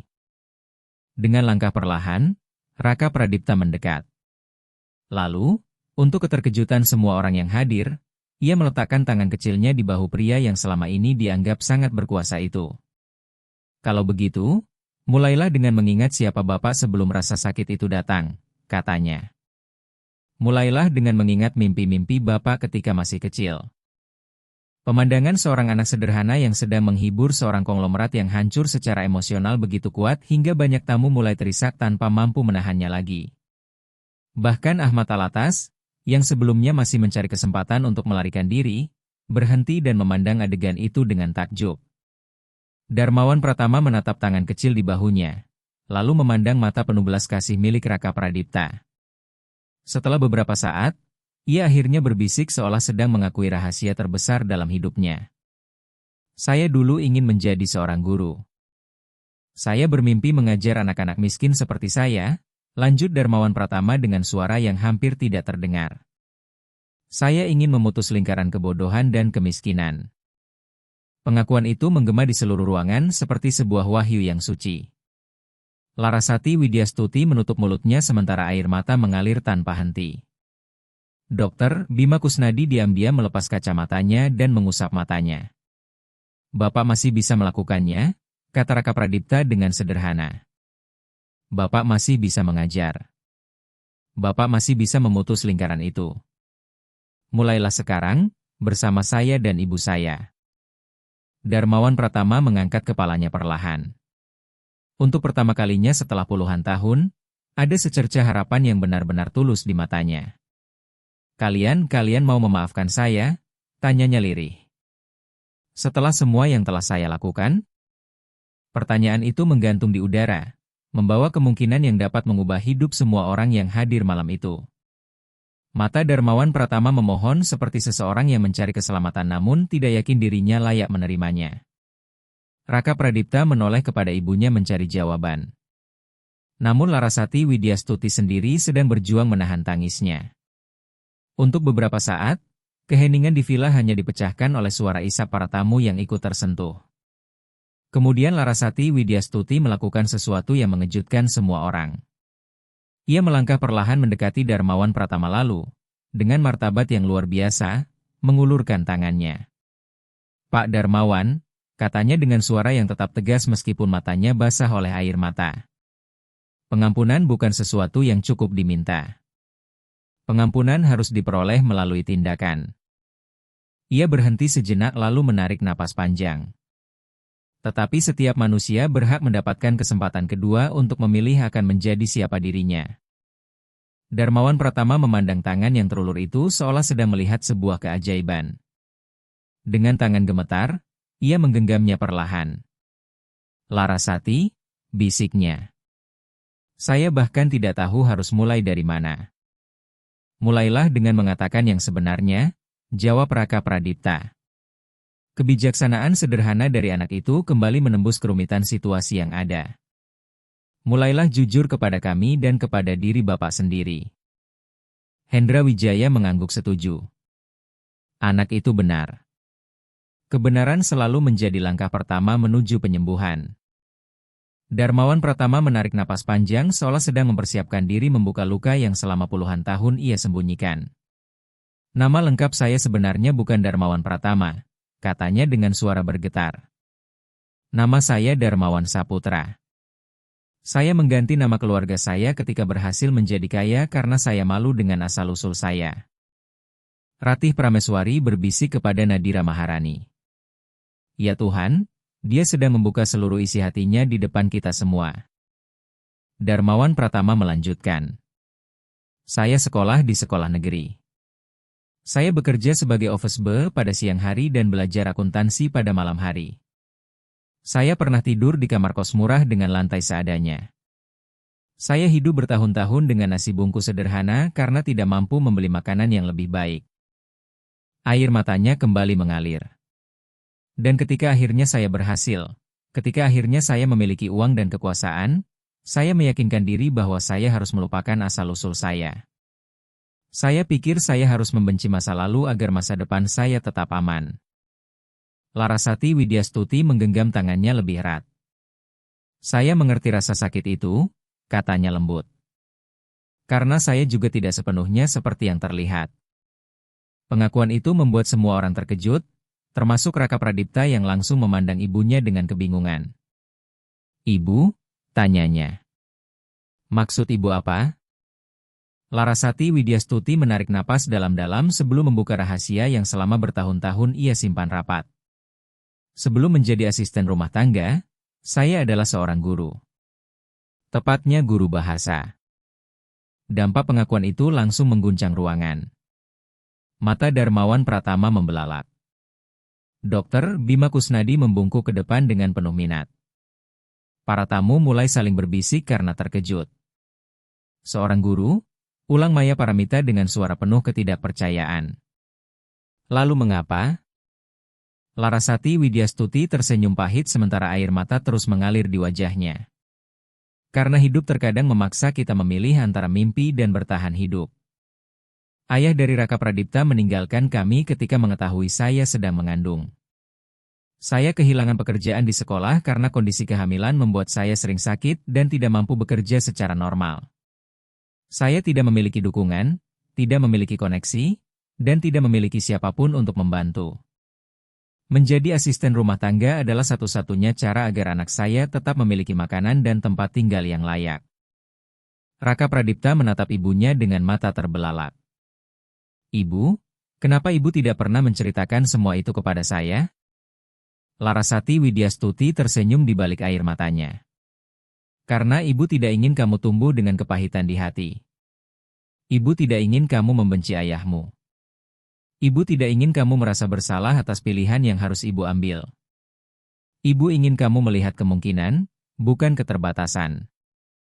Yuda Santoso melepas kacamatanya dan mengusap matanya yang mulai memerah. "Pantas saja anak itu begitu luar biasa," gumamnya. "Pantas dia belajar bahasa dengan begitu cepat. Dia mewarisi kecerdasan dan mendapatkan cinta dari seorang pendidik sejati." Larasati Widyastuti mengangguk perlahan. "Saya dulu fasih berbahasa Inggris, Prancis, dan Spanyol. Saya mengajarkan semua yang saya bisa kepada Raka Pradipta. Tetapi ketika dia mulai melampaui kemampuan saya sendiri, ia tersenyum penuh kebanggaan. Dia menjadi pembelajar mandiri. Saya hanya memberinya dasar. Semua pencapaian berikutnya adalah hasil kerja kerasnya sendiri. Bahasa Spanyol? Tanya Hendra Wijaya dengan rasa ingin tahu. Kamu belum pernah menyebutkan bahasa itu. Raka Pradipta sedikit tersipu. Saya sengaja menyimpannya sebagai kejutan. Saya belajar bahasa Spanyol agar bisa berbicara dengan ibu saya menggunakan bahasa yang dulu beliau ajarkan selama bertahun-tahun sebelum hidupnya berubah. Pengakuan itu menghantam hati semua orang yang hadir. Gambaran seorang guru bahasa berbakat yang terpaksa meninggalkan karirnya dan bekerja sebagai asisten rumah tangga demi masa depan anaknya terasa begitu menyakitkan. Darmawan Pratama terisak pelan. Larasati, ketika saya menghina kamu, ketika saya mengatakan bahwa orang seperti kalian harus tahu tempatnya, sebenarnya saya sedang menghina diri saya sendiri. Saya sedang meneruskan prasangka yang dulu menghancurkan hidup saya. Ya? Jawab Larasati Widyastuti dengan tenang. Memang begitu. Tetapi sekarang Bapak menyadarinya. Dan kesadaran adalah langkah pertama menuju perubahan. Arif Wicaksono mendekat dengan ekspresi serius. Larasati, boleh saya bertanya di mana dulu Anda mengajar? Di SMA Santa Kartika Jakarta, jawabnya. Saya mengajar di tingkat menengah atas dan menjadi koordinator Departemen Bahasa. Mendengar nama sekolah itu, beberapa tamu langsung saling berpandangan. Sekolah tersebut dikenal sebagai salah satu sekolah paling bergengsi di Jakarta. Ya Tuhan, bisik Nadira Maharani. Keponakan saya pernah sekolah di sana. Dia sering bercerita tentang seorang guru bernama Larasati yang mengubah hidupnya dan membuatnya mencintai sastra dunia. Apakah itu Anda? Larasati Widyastuti mengangguk perlahan sementara air matanya kembali mengalir. Mungkin saja. Saya selalu berusaha mengajarkan kepada murid-murid saya bahwa dunia jauh lebih luas daripada keadaan mereka saat ini. Sama seperti yang ibu lakukan kepada saya, kata Raka Pradipta sambil memeluk ibunya erat. Walaupun ibu bekerja membersihkan rumah orang lain, walaupun ibu pulang dalam keadaan lelah setiap hari, ibu selalu meluangkan waktu untuk mengajar saya. Ibu selalu membuat saya percaya bahwa ilmu pengetahuan adalah hak setiap orang, bukan hak istimewa bagi segelintir orang. Pemandangan seorang anak memeluk ibunya sambil mengungkapkan rasa terima kasih yang begitu tulus membuat banyak tamu kembali menangis. Bahkan Ahmad Alatas, yang sebelumnya masih mencari kesempatan untuk melarikan diri, berhenti dan diam-diam mengusap matanya. Si kembar terus berteriak tanpa henti. Tidak ada satupun cara yang berhasil. Seluruh restoran Lembayung Senja dipenuhi ketegangan sementara miliarder duda itu duduk membeku dalam keputusasaan. Namun di sudut ruangan, seorang pelayan wanita berhenti bekerja, dan apa yang akan ia lakukan setelah itu akan mengubah segalanya. Di tengah kekacauan tersebut, duduk di meja utama dengan postur kaku seperti seseorang yang memikul seluruh beban dunia di pundaknya, ada Aditya Pramudita. Jas biru tua yang sempurna, dasi sutra mahal, dan sepatu kulit bermerek yang harganya setara gaji beberapa karyawan selama berbulan-bulan. Ia adalah pria terkaya di Jakarta, pemilik perusahaan konstruksi yang membangun gedung pencakar langit dan pusat perbelanjaan besar, seorang duda selama 8 bulan terakhir, sekaligus ayah dari 2 anak kembar berusia 3 tahun yang tampaknya berubah menjadi badai kecil penghancur ketenangan. Ia menekan pelipisnya dengan kedua jari, memejamkan mata rat-rat, rahangnya mengeras menahan tekanan yang tak tertahankan. Di sekelilingnya para pelayan bergerak lambat, terjebak di antara rasa takut untuk ikut campur dan kewajiban menjaga ketertiban restoran. Salah satu anak kembar naik ke atas kursi lalu melompat-lompat hingga piring dan gelas beradu mengeluarkan suara nyaring. Sementara saudaranya menarik serbet kain dari meja sebelah dan menyeretnya di lantai hingga meninggalkan jejak remah makanan. Para tamu saling berbisik. Sebagian diam-diam merekam dengan ponsel mereka, sebagian lain memalingkan wajah karena merasa tidak nyaman. Tidak seorang pun berani mengeluh. Semua orang tahu siapa Aditya Pramudita. Semua orang tahu bahwa jika ia mau, ia bisa membeli seluruh restoran itu saat itu juga. Laras Widaningsih mengusap kedua tangannya pada celemek hitamnya, merasakan kain kasar menyentuh kulit tangannya yang mulai pecah-pecah akibat terlalu sering mencuci piring. Dari sudut ruang pelayanan, tempat para pelayan biasa beristirahat sejenak di sela-sela pekerjaan, ia memperhatikan kejadian tersebut dengan saksama. Usianya 26 tahun, rambut coklatnya disanggul rapi, lingkaran hitam di bawah matanya menjadi bukti kehidupan yang dipenuhi kerja keras di siang hari dan kuliah malam. Selama 4 tahun bekerja di Lembayung Senja, ia hampir tak pernah diperhatikan pelanggan, tetapi keberadaannya sangat penting bagi jalannya restoran. Ia melihat salah satu anak menjatuhkan tempat garam lalu menyebarkan isinya di atas meja seperti salju. Sang ayah tetap diam, bahunya merosot, terlihat kalah oleh keadaan. Tak lama kemudian, manajer restoran, Pak Hendra Saputra, pria bertubuh pendek dengan kumis tipis dan tangan yang selalu berkeringat karena gugup, mendekati meja Aditya Pramudita dengan langkah ragu-ragu. Ia berdeham beberapa kali sebelum akhirnya berbicara dengan suara pelan yang bergetar. Pak Aditya, mohon mengerti, pelanggan lain mulai merasa terganggu dengan situasi ini. Aditya Pramudita mengangkat wajahnya perlahan. Matanya merah, bukan karena marah, melainkan karena sesuatu yang jauh lebih dalam. Kelelahan, keputusasaan, dan kesepian seorang pria yang kehilangan istrinya dan tidak lagi tahu bagaimana menjadi seorang ayah. Saya tahu, Pak Hendra, saya tahu. Tapi apa yang harus saya lakukan? Mereka tidak mendengarkan saya. Tidak ada yang berhasil. Tidak ada pengasuh yang bertahan lebih dari seminggu. Saya benar-benar tidak tahu harus berbuat apa lagi. Nada suaranya penuh penyerahan diri, sangat bertolak belakang dengan kekuasaan yang selama ini melekat pada dirinya. Suara itu terdengar seperti sebuah kerajaan besar yang sedang runtuh dari dalam meski tampak megah dari luar. Pak Hendra Saputra mundur selangkah sambil mengusap tangannya pada jas. Saya mengerti, Pak Aditya, sungguh saya mengerti. Tapi pelanggan lain datang untuk menikmati suasana yang tenang. Berapa? Tanya Aditya Pramudita tiba-tiba. Berapa yang mereka bayar? Ia mengambil dompet kulit mahal dari saku jasnya, dompet yang dihiasi inisial emas. Kemudian ia mulai mengeluarkan lembaran uang Rp100.000 satu persatu dan meletakkannya di atas meja seperti pemain kartu yang sedang mempertaruhkan segalanya. Saya bayar semua tagihan mereka. Seluruh restoran. Hari ini, sekarang juga. Dan besok saya akan kembali lalu membayar lagi kalau perlu. Apakah itu cukup? Pak Hendra Saputra menelan ludah dengan susah payah, matanya terpaku pada tumpukan uang yang terus bertambah. Ia membuka mulut, menutupnya, lalu mencoba berbicara lagi, tetapi tidak ada kata yang keluar. Yang muncul hanya anggukan kecil nyaris tak terlihat sebelum ia mundur perlahan seperti seorang bawahan yang baru saja berdiri di hadapan raja yang sangat berkuasa. Laras Widaningsih tetap berdiri memperhatikan semuanya. Ia mengenal cara seperti itu. Uang menyelesaikan segalanya. Uang membeli keheningan, uang menutupi lubang-lubang yang sebenarnya hanya bisa diisi oleh kasih sayang dan kesabaran. Keheningan yang turun di Lembayung Senja terasa mutlak. Bahkan Raka Pramudita dan Reno Pramudita berhenti bergerak sejenak, seolah merasakan perubahan suasana di sekitar mereka.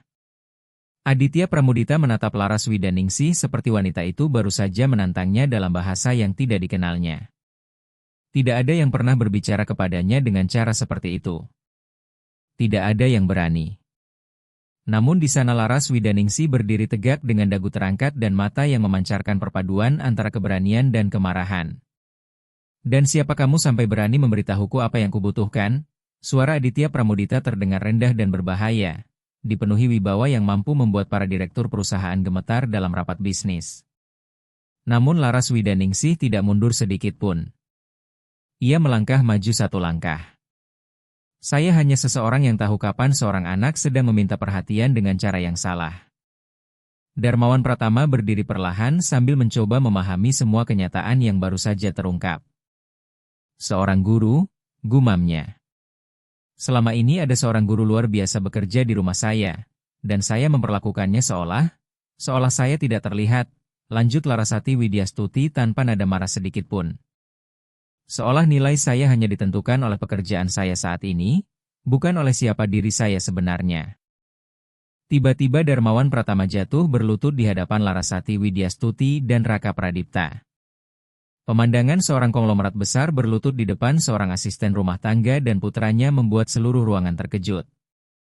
Maafkan saya, katanya dengan suara bergetar. Bukan hanya karena apa yang terjadi malam ini, tetapi karena bertahun-tahun saya tidak menghormati kalian. Bertahun-tahun saya gagal melihat martabat, nilai, dan impian kalian. Hendra Wijaya melangkah maju dan meletakkan tangannya di bahu Darmawan Pratama. Bangkitlah, katanya lembut. Orang yang benar-benar terhormat tidak berlutut dalam penyesalan.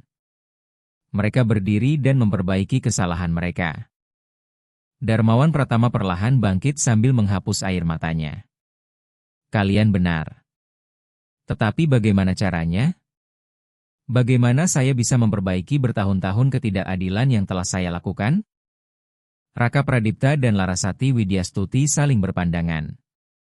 Sebuah pemahaman diam-diam mengalir di antara ibu dan anak itu sebelum mereka kembali menatap Darmawan Pratama. Akhirnya Larasati Widyastuti berbicara. Dengan memberikan kesempatan kepada orang lain yang dulu tidak pernah Bapak miliki, dengan menggunakan kekuasaan dan keistimewaan Bapak untuk mengangkat orang lain, bukan merendahkan mereka. Dan mulai dari kami, tambah Raka Pradipta dengan keberanian yang tidak pernah goyah. Berikan kami kesempatan untuk menunjukkan siapa diri kami sebenarnya dan apa yang mampu kami lakukan. Darmawan Pratama mengangguk kuat. Tekad baru terlihat jelas di matanya. Namun sebelum ia sempat menjawab, Dr. Bima Kusnadi berdeham keras, mengingatkan semua orang bahwa masih ada masalah yang belum selesai. Semua ini sangat menyentuh, katanya. Tetapi kita masih memiliki 3 penjahat yang sedang berusaha kabur dari ruang tamu ini. Semua orang langsung menoleh ke arah Ahmad Alatas, Halil Baswedan, dan Umar Sungkar yang sudah hampir mencapai pintu keluar. Ketiganya membeku seperti patung ketika menyadari bahwa usaha mereka telah ketahuan. Penebusan bisa menunggu. Keadilan harus ditegakkan lebih dulu. Ketegangan langsung memenuhi ruangan. Ahmad Alatas, Halil Baswedan, dan Umar Sungkar berdiri kaku seperti hewan yang tertangkap lampu sorot di malam hari. Dr. Bima Kusnadi menghadang jalan keluar dengan sikap tegas, sementara beberapa tamu sudah mengeluarkan telepon genggam. Sebagian merekam kejadian itu, sebagian lagi menghubungi Polri. Kalian benar-benar berpikir bisa keluar begitu saja setelah ketahuan merencanakan penipuan senilai ratusan miliar rupiah? Tanya Arif Wicaksono dengan suara setajam pisau. Di depan 15 saksi, Ahmad Alatas mencoba memainkan kartu terakhirnya. Ia memaksakan senyum yang sama sekali tidak meyakinkan. Tuan-tuan, ini hanya kesalahpahaman besar. Kata-kata seorang anak tidak seharusnya dipercaya begitu saja. Kalian semua adalah orang-orang rasional. Rasional? Potong Hendra Wijaya dengan nada penuh kemarahan. Kalian ingin kami bersikap rasional setelah mencoba menghancurkan hidup seseorang yang menerima kalian seperti saudara di rumahnya sendiri? Sementara itu Darmawan Pratama, yang masih mencerna seluruh pengungkapan emosional malam itu, perlahan berdiri. Namun semua orang dapat melihat bahwa ada sesuatu yang telah berubah secara mendasar dalam dirinya. Kesombongan yang sebelumnya melekat pada dirinya telah menghilang. Yang tersisa hanyalah ketenangan dan ketegasan yang baru. Ahmad, katanya dengan suara tenang namun tidak bisa dibantah. Kalian melakukan 2 kesalahan fatal malam ini. Yang pertama adalah mencoba menipu saya. Ia lalu menoleh ke arah Raka Pradipta dan Larasati Widyastuti, memperlihatkan rasa hormat yang belum pernah ia tunjukkan sebelumnya. Dan kesalahan kedua adalah melakukannya di depan orang-orang yang mengingatkan saya tentang siapa diri saya sebenarnya. Ratih Prameswari berbisik kepada Nadira Maharani. Lihat matanya. Ada sesuatu yang berubah selamanya. Dia bukan lagi orang yang tadi mempermalukan keluarga itu. Yuda Santoso melangkah mendekati ketiga pelaku dengan ekspresi serius. Petugas Polri sedang dalam perjalanan. Saya sarankan kalian duduk dan menunggu dengan tenang. Setiap upaya melarikan diri akan dihentikan. Umar Sungkar, yang paling muda di antara mereka, mulai berkeringat deras. Darmawan, sahabatku, tolong.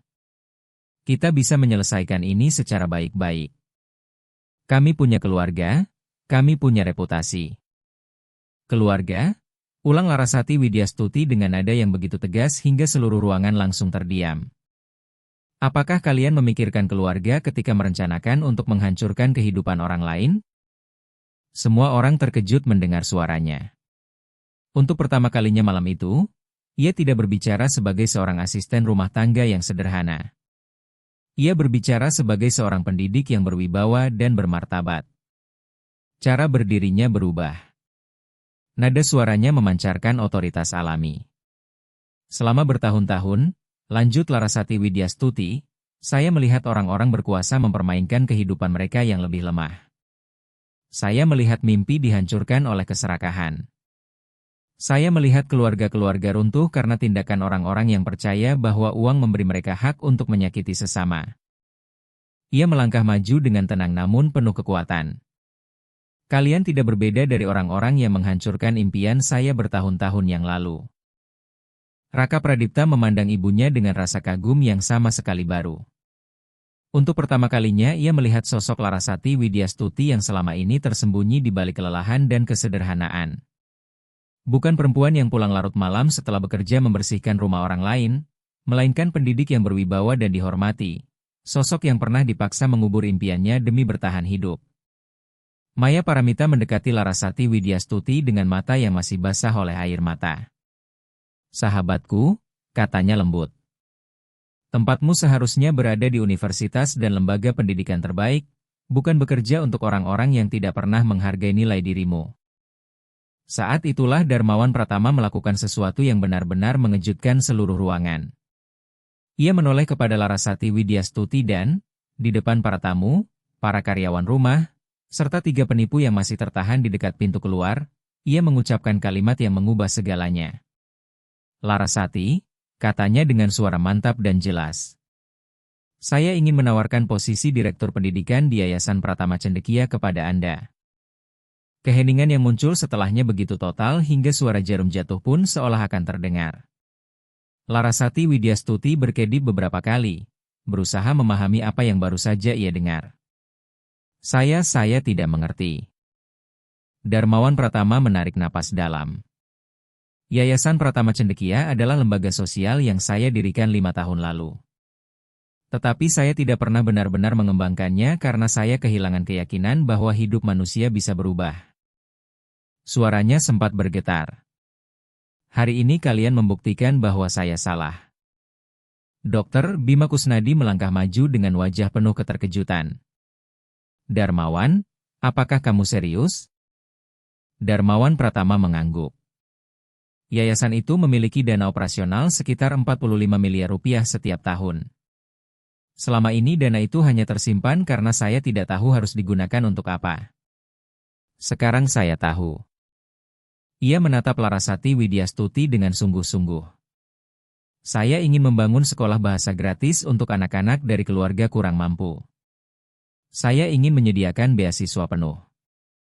Saya ingin memutus lingkaran kemiskinan melalui pendidikan." Raka Pradipta merasa lututnya hampir kehilangan tenaga. 45 miliar rupiah per tahun adalah jumlah yang bahkan tidak pernah mampu ia bayangkan.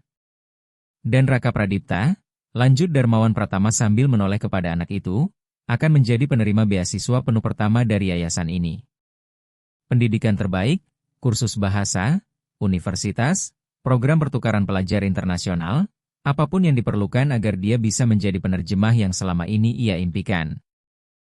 Reaksi yang muncul langsung meledak.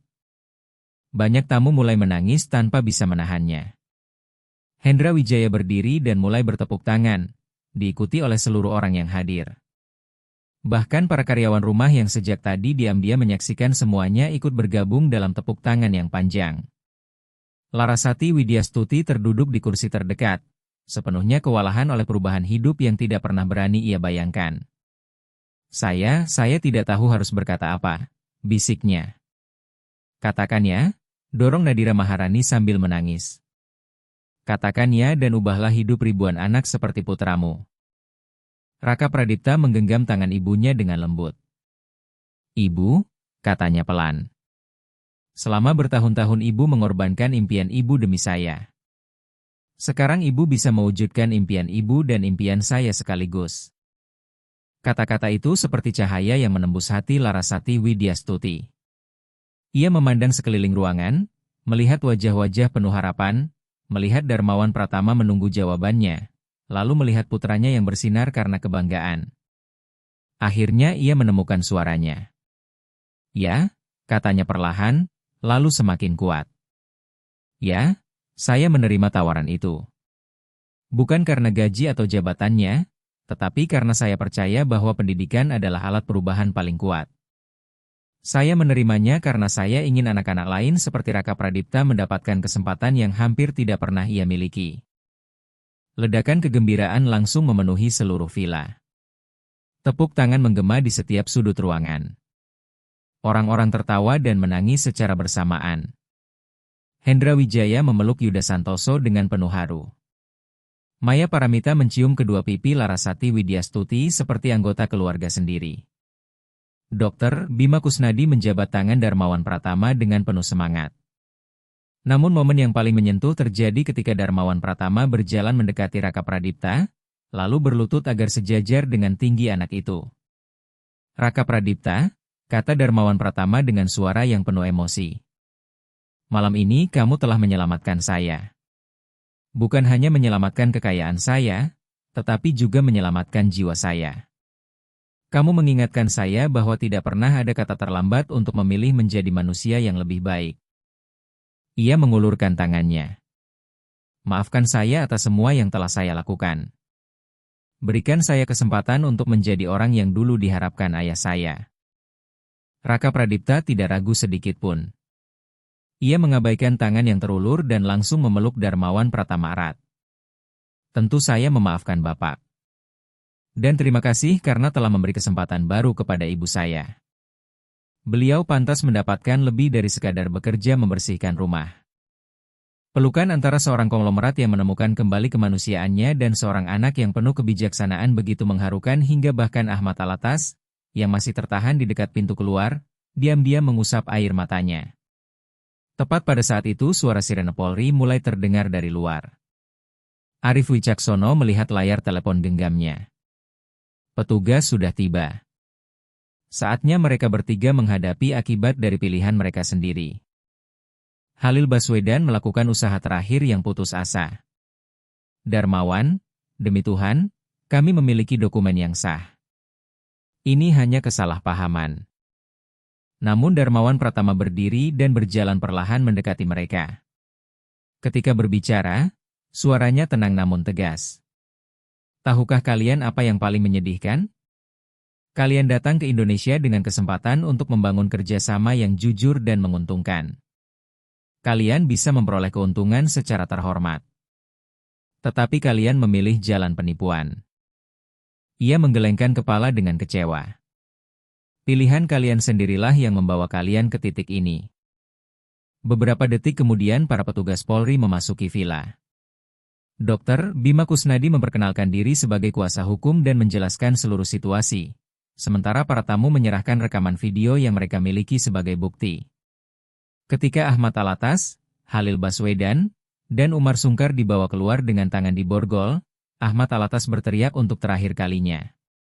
"Darmawan, kamu akan menyesali ini. Kamu tidak tahu siapa yang sedang kamu hadapi."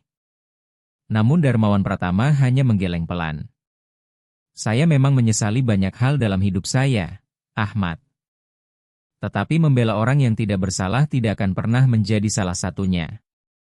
Ketika pintu akhirnya tertutup di belakang para pelaku, keheningan yang damai memenuhi ruangan. Larasati Widyastuti menggenggam tangan Raka Pradipta, masih berusaha memahami bagaimana hidup mereka berubah sepenuhnya hanya dalam satu malam. Hendra Wijaya memecah keheningan dengan suara lembut. "Malam ini kita menyaksikan sesuatu yang sangat langka. Kita menyaksikan lahirnya sebuah keluarga sejati. Bukan keluarga yang disatukan oleh darah, tetapi oleh pilihan, pengampunan, dan tujuan yang sama." Darmawan Pratama memandang Larasati Widyastuti dan Raka Pradipta, keluarga yang kini ia pilih dengan sepenuh hati. Untuk pertama kalinya setelah bertahun-tahun, ia tersenyum dengan kebahagiaan yang benar-benar tulus. "Mari pulang," katanya pelan. "Kita memiliki banyak pekerjaan yang harus dilakukan." 6 bulan kemudian, sinar matahari pagi masuk melalui jendela-jendela besar gedung modern milik Yayasan Pratama Cendekia, menerangi sebuah plakat emas yang terpasang di dinding utama. Di atasnya tertulis nama Pusat Pendidikan Larasati Widyastuti, sebuah tempat di mana impian diberi kesempatan untuk tumbuh. Raka Pradipta berjalan menyusuri koridor sambil membawa setumpuk buku pelajaran. Di setiap ruang kelas terlihat anak-anak dari berbagai latar belakang sedang belajar bahasa Inggris, Prancis, Spanyol, Mandarin, dan berbagai keterampilan baru yang sebelumnya sulit mereka akses. Di ruang utama, Larasati Widyastuti memimpin rapat bersama 15 guru sukarelawan. Suaranya terdengar mantap dan penuh keyakinan. Ia mengenakan blazer biru tua yang elegan, sangat berbeda dari seragam kerja yang selama bertahun-tahun pernah ia kenakan. Matanya bersinar dengan semangat yang sudah lama tidak terlihat. "Ingat," katanya kepada para guru. "Kita tidak hanya mengajarkan bahasa. Kita sedang menanam benih harapan di hati anak-anak yang mungkin selama ini tidak pernah percaya bahwa mereka berhak bermimpi besar." Dari ambang pintu, Darmawan Pratama memperhatikan dengan senyum hangat. 6 bulan terakhir telah mengubah bukan hanya kehidupan Larasati Widyastuti dan Raka Pradipta, tetapi juga hidupnya sendiri. Rambutnya yang mulai memutih kini tumbuh sedikit lebih panjang sehingga membuat wajahnya terlihat lebih lembut. Namun perubahan terbesar ada pada matanya. Untuk pertama kalinya setelah puluhan tahun, matanya memancarkan ketenangan yang selama ini hilang dari hidupnya. "Bu Larasati Widyastuti," kata salah seorang guru sukarelawan, Melati Anindya dari kampung Rawabunga bertanya apakah suatu hari nanti dia bisa bekerja sebagai penerjemah untuk PBB seperti yang ingin dilakukan Raka Pradipta. Larasati Widyastuti tersenyum dengan mata yang mulai berkaca-kaca. "Katakan kepadanya bahwa jika dia terus belajar dengan tekun, suatu hari nanti kita semua akan melihatnya di televisi menerjemahkan pidato-pidato yang mengubah dunia." Hati Raka Pradipta terasa hangat mendengar jawaban itu. Dalam 6 bulan terakhir, ia telah menjadi seperti kakak bagi puluhan anak yang belajar di pusat pendidikan tersebut. Ia membantu mereka mengerjakan tugas, berbagi cerita dalam berbagai bahasa, dan yang terpenting, menunjukkan melalui tindakannya bahwa mimpi yang tampak mustahil dapat menjadi kenyataan. Setelah rapat selesai, Larasati Widyastuti, Darmawan Pratama, dan Raka Pradipta berkumpul di kafe kecil yang berada di dalam pusat pendidikan. Kegiatan itu telah menjadi tradisi harian mereka, waktu khusus untuk merencanakan program, mengevaluasi perkembangan, dan memimpikan masa depan yang lebih baik bersama-sama. "Bagaimana kelas-kelas pagi ini?" tanya Darmawan Pratama sambil menuangkan kopi untuk Larasati Widyastuti dan coklat panas untuk Raka Pradipta. "Luar biasa," jawab Larasati Widyastuti dengan mata berbinar. "Saat ini kita memiliki 120 siswa aktif, daftar tunggu lebih dari 200 anak, dan 5 sekolah negeri sudah mengajukan kerjasama dengan yayasan." Ia berhenti sejenak karena terharu. "Darmawan, kita benar-benar sedang mengubah kehidupan banyak orang." Raka Pradipta, yang kini hampir berusia 12 tahun dan terlihat jauh lebih dewasa setelah semua yang dialaminya, menambahkan, "Ada kabar lain juga, Pak Darmawan. Kemarin Nadira Maharani menelepon. Program televisi tempat dia bekerja ingin membuat liputan khusus tentang pusat pendidikan kita.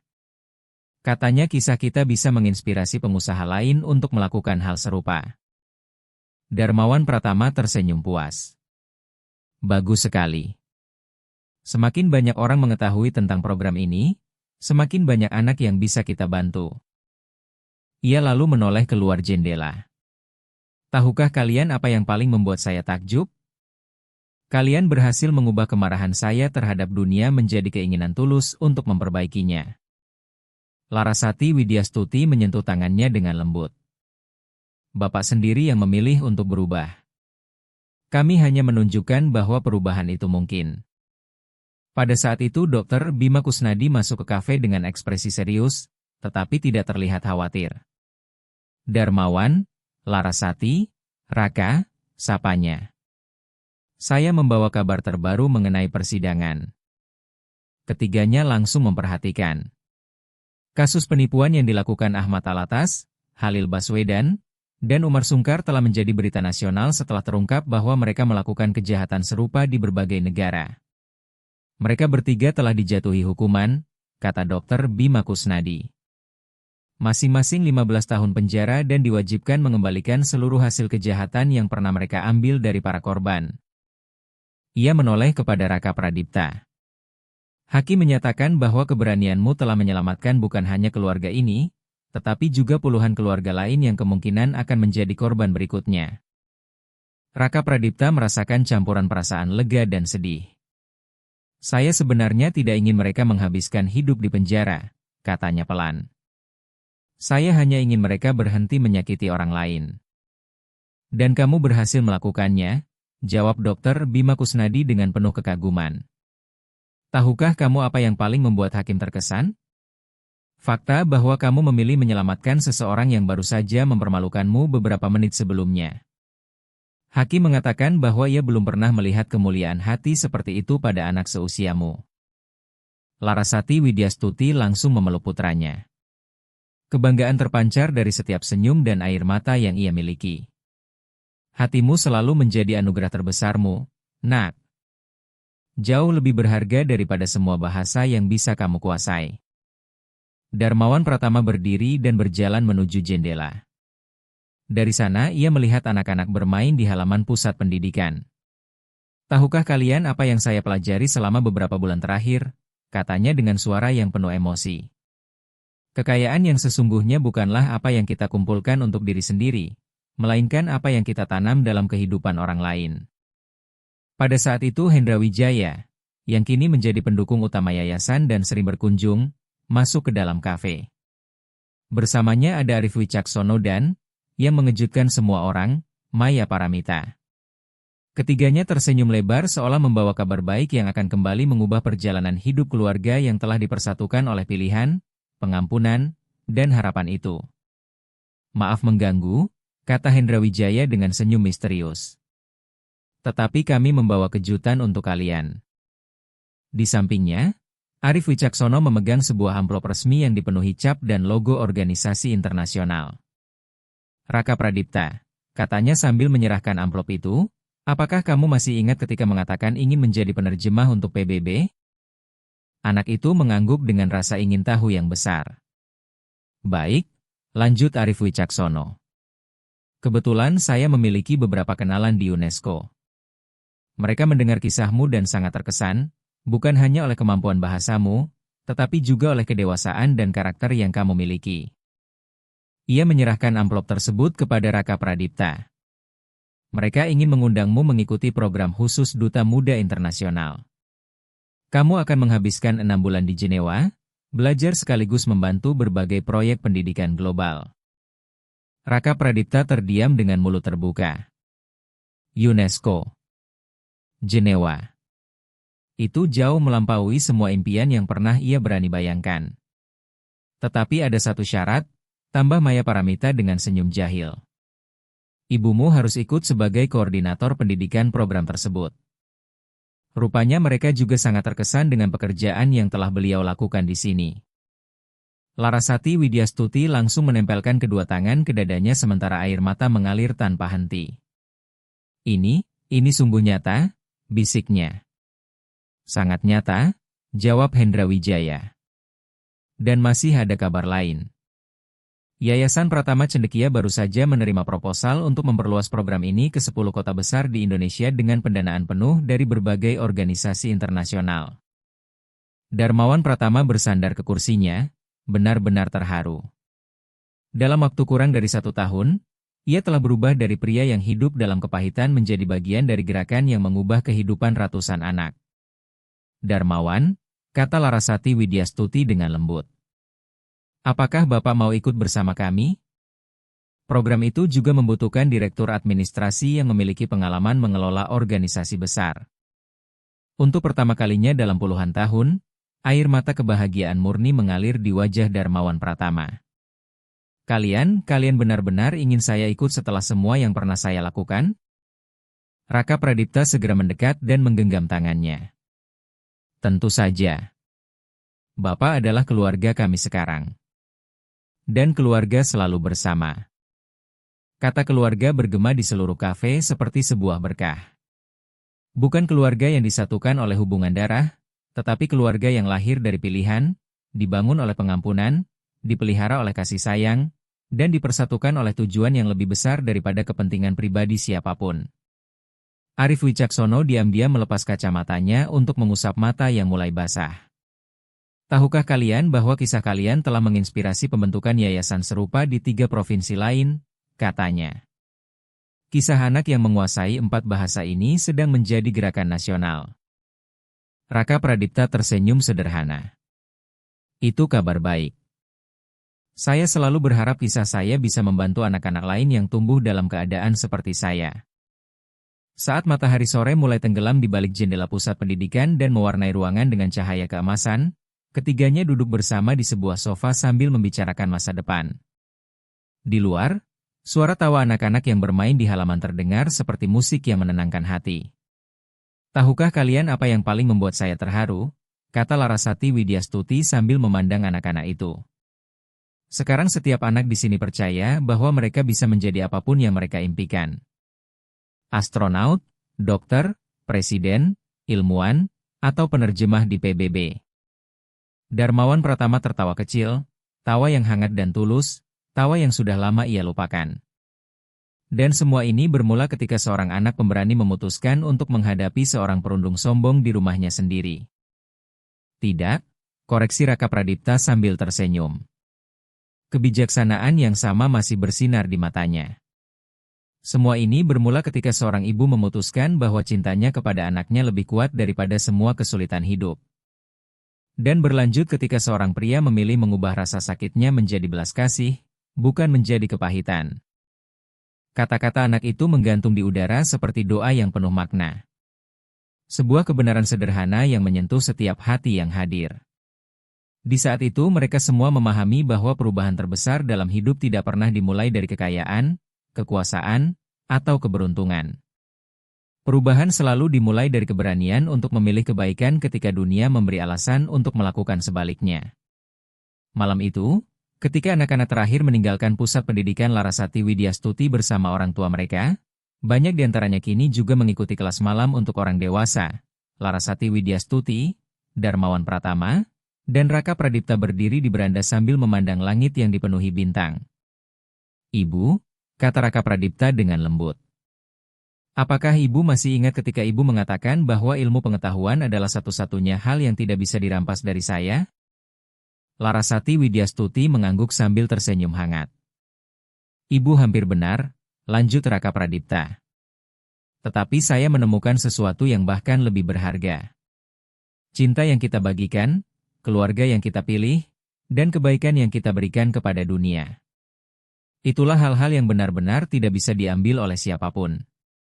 Karena ketika kita memberi cinta, cinta itu bertambah. Ketika kita membagikan ilmu, ilmu itu berkembang.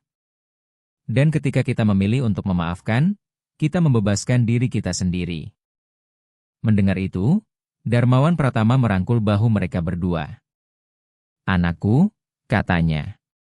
Kata itu keluar begitu alami, penuh kasih sayang yang tulus. Kamulah yang mengajarkan kepada saya bahwa tidak pernah ada kata terlambat untuk memilih menjadi siapa diri kita. Dan saya memilih untuk menjadi bagian dari keluarga ini, bagian dari misi ini, dan bagian dari cinta yang kita bangun bersama selama sisa hidup saya. Di bawah cahaya bintang yang berkilauan, 3 orang yang dipertemukan oleh keadaan yang tidak pernah mereka duga saling berpelukan dengan penuh syukur. Mereka tahu bahwa mereka telah menemukan sesuatu yang jauh lebih berharga daripada kekayaan apapun.